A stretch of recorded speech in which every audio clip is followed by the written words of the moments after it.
দর্শক, আমরা এভারকেয়ার হাসপাতালের সামনে রয়েছে এই মুহূর্তে। এখানে কিন্তু আইনশৃঙ্খলা বাহিনীর যে নিরাপত্তা সেটি আমরা দেখতে পাচ্ছি, ব্যারিকেড, এবং সেই সাথে পুলিশ সদস্যরা রয়েছেন এবং বিজিবি সদস্যরা রয়েছেন। আপনারা নিশ্চয়ই জেনে থাকবেন যে বেগম খালেদা জিয়াকে কিন্তু আজকে লন্ডনে নেওয়া হবে চিকিৎসার জন্য। গতকালকে এই সিদ্ধান্ত নেওয়া হয়েছে। সেই সাথে আপনারা জানেন যে কাতার থেকে কিন্তু এয়ার অ্যাম্বুলেন্স আসার কথা রয়েছেন এবং বেগম খালেদা জিয়ার যে বড় পুত্র তারেক রহমানের তার স্ত্রী কিন্তু ইতিমধ্যে লন্ডন থেকে রওনা দিয়েছেন ঢাকার উদ্দেশ্যে, এবং তিনি ঢাকায় বিমানবন্দরে নেমেই কিন্তু এই এভারকেয়ার হাসপাতালে আসবেন এবং তারপরেই কিন্তু শাশুড়িকে নিয়ে চিকিৎসার জন্য লন্ডনের উদ্দেশ্যে যাত্রা করবেন।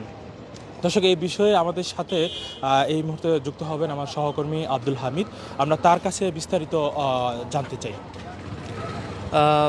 আমার কাছে সর্বশেষ তথ্য যেটি রয়েছে যে রাজধানীর এভারকেয়ার যে হাসপাতালে যে বেগম খালেদা জিয়া 23শে নভেম্বরে যে ভর্তি হয়েছেন, এরপর থেকে তার যে শারীরিক অবস্থা, সেই শারীরিক অবস্থা অবনতি যখন হচ্ছিল 3 দিন পরে, সেই অবস্থাতে এখন পর্যন্ত রয়েছে। আসলে বিএনপির মহাসচিব মির্জা ফখরুল ইসলাম আলমগীর যেটি জানিয়েছে যে এখন পর্যন্ত কোনো উন্নতি হয়নি, এবং সেই জায়গা থেকে পারিবারিকভাবে সিদ্ধান্ত নেওয়া হয়েছে তাকে উন্নত চিকিৎসার জন্য বিদেশে অর্থাৎ লন্ডনে নেওয়া হবে।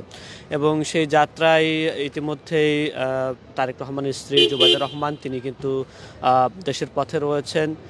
যুক্তরাজ্যের সময় সন্ধ্যা 6টার দিকে তিনি কিন্তু এয়ারে উঠেছেন, এবং এরপরে আমাদের কাছে যেটি তথ্য রয়েছে 9টা 45 মিনিটে কিন্তু তিনি দেশে ফ্লাইটে নামবেন, এবং এরপরে কিছু এয়ার এভিয়েশনের কাজ করার পরে মূলত তিনি এভারকেয়ার হাসপাতালে আসবেন।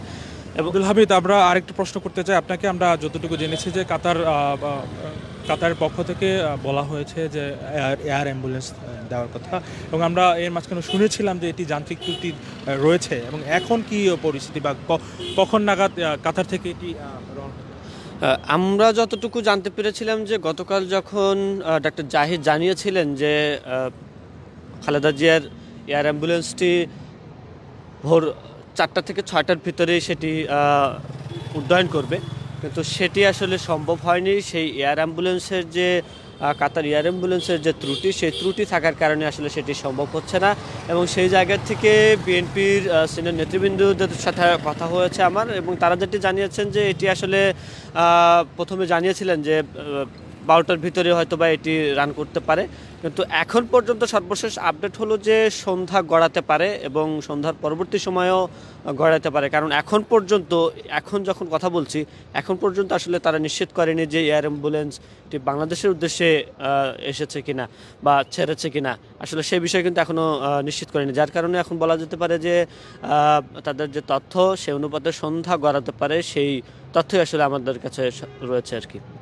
ধন্যবাদ আব্দুল হামিদ। আমরা কথা বলছিলাম আমার সহকর্মী আব্দুল হামিদের সাথে, এবং যেমনটি বলছিলেন তিনি, আমরা কিন্তু এর আগেও দেখেছিলাম মির্জা ফখরুল ইসলাম আলমগীর তিনি যেমনটি বলেছিলেন যে যান্ত্রিক ত্রুটির কারণে যে এয়ার অ্যাম্বুলেন্স কাতার থেকে আসার কথা রয়েছে সেটি কিন্তু অনেক দেরি করেছেন। আমরা শেষ যে তথ্য জেনেছি এখন পর্যন্ত কিন্তু এটি আসলে কাতার ছাড়েনি, অর্থাৎ আমরা একটি হিসাব করেছি যে কাতার থেকে এই এয়ার অ্যাম্বুলেন্স আসতে কিন্তু প্রায় 6 ঘন্টার মতো সময় লেগে যেতে পারে, এবং সেই সাথে সব মিলিয়েই কিন্তু আমরা দেখতে পাচ্ছি যে সন্ধ্যা নাগাদ হয়তো বা বাংলাদেশ লন্ডনের উদ্দেশ্যে বাংলাদেশ থেকে ছাড়তে পারেন বেগম খালেদা জিয়ার যেই চিকিৎসার জন্য যেই এয়ার অ্যাম্বুলেন্সটি সেটি।